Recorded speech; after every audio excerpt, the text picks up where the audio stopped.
Assalamualaikum warahmatullahi wabarakatuh. Saudara muslim yang dirahmati Allah, pada kajian tatbik maudhu'i kali ini kita akan membahas secara singkat makna taubat dalam Al-Quran. Kita semua tentu mengetahui sebuah hadis dari Nabi SAW yang berbunyi, kullu bani adam khatta'un wa khairul khatta'ina at-tawwabun, yang artinya seluruh anak Adam itu bersalah dan sebaik-baik yang bersalah adalah mereka yang senantiasa bertaubat. Lantas bagaimana kita melakukan taubat yang benar sesuai perintah Al-Quran? Perlu diketahui bahwa taubat berasal dari kata taba yatubu taubatan, yang berarti kembali ke jalan yang benar. Secara istilah, taubat berarti kembali kepada Allah Subhanahu wa Ta'ala dengan melepaskan segala ikatan penyimpangan yang pernah dia lakukan, kemudian bertekad untuk tidak melakukannya kembali dan berniat melaksanakan segala hak-hak Allah Subhanahu wa Ta'ala. Kata taubat dapat disandarkan kepada manusia maupun Allah. Kata taubat yang disandarkan kepada manusia berarti memohon ampun atas segala dosa dan kembali kepada jalan Allah Subhanahu wa Ta'ala. Orang yang melakukannya disebut taib, dan waktu atau tempat dia melakukannya disebut matab. Adapun kata taubat yang disandarkan pada Allah berarti memberi ampun kepada hamba yang bertaubat. Allah disebut At-Tawwab karena Allah senantiasa memberikan pengampunan kepada hamba-hambanya.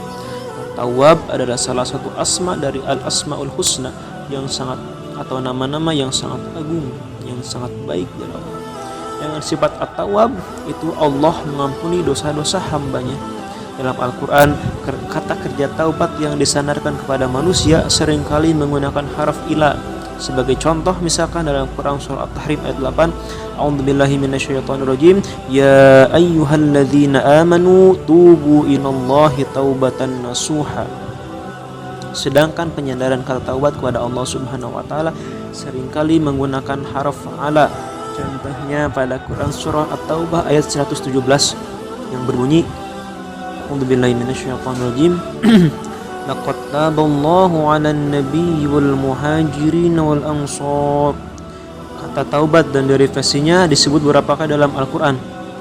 Misalkan 34 kali dalam bentuk fi'il madhi, 21 kali dalam bentuk fi'il mudhari, 8 kali dalam bentuk fi'il amar, 8 kali dalam bentuk masdar, 14 kali dalam bentuk isim fa'il, sedangkan dalam bentuk isim makan, isim zaman atau masdar ini disebutkan hanya 2 kali. Salah satu ayat yang menyebut kata taubat adalah Quran surah An-Nisa ayat 17. Allah Subhanahu wa Ta'ala berfirman, A'udzubillahi minasyaitonirrajim, innamat taubatu 'alallahi lilladzina ya'maluna as-su'a bijahalatin thumma yatubuna min qaribin faulaika yatubullahu 'alaihim wa kana Allahu 'aliman hakima. Artinya, sesungguhnya taubat di sisi Allah hanyalah taubat bagi orang-orang yang mengerjakan kejahatan lantaran kejahilan yang kemudian mereka bertaubat dengan segera, maka mereka itulah yang diterima Allah taubatnya, dan Allah Maha mengetahui lagi Maha bijaksana. Para mufassir berbeda pendapat mengenai kata jahalah yang menjadi salah satu syarat diterimanya taubat pada ayat ini. Imam Fakhruddin Ar-Razi menawarkan 3 pendapat. Yang pertama, jahalah adalah dosa itu sendiri, karena ketika seorang berbuat dosa, maka secara otomatis dia dalam keadaan bodoh karena akalnya dikalahkan nafsunya. Kedua, jahalah berarti tidak mengetahui kadar siksa sebagai konsekuensi atas dosanya. Ketiga, jahalah bermakna benar-benar tidak mengetahui bahwa yang diperbuatnya adalah suatu kemaksiatan.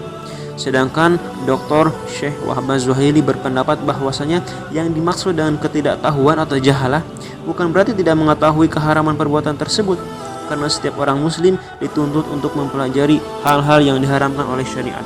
Yang dimaksud dengan jahalah adalah menguatnya sikap gegabah dalam bertindak karena gejolak nafsu dan syahwat yang tidak terbendung. Selaku umat muslim, tentu semua dari kita meyakini bahwa Nabi Muhammad SAW dijaga dari perbuatan dosa. Namun demikian, Rasulullah SAW sebagaimana hadis-hadis yang sampai pada kita senantiasa bertaubat dan beristighfar bahkan 100 kali dalam sehari. Tauladan yang dapat diambil dari Rasulullah SAW adalah bahwasanya kita selaku manusia bisa lebih layak dan harus untuk bertaubat karena tidak mendapat jaminan dijaga dari perbuatan dosa. Wallahu a'lam bishawab. Wassalamualaikum warahmatullahi wabarakatuh.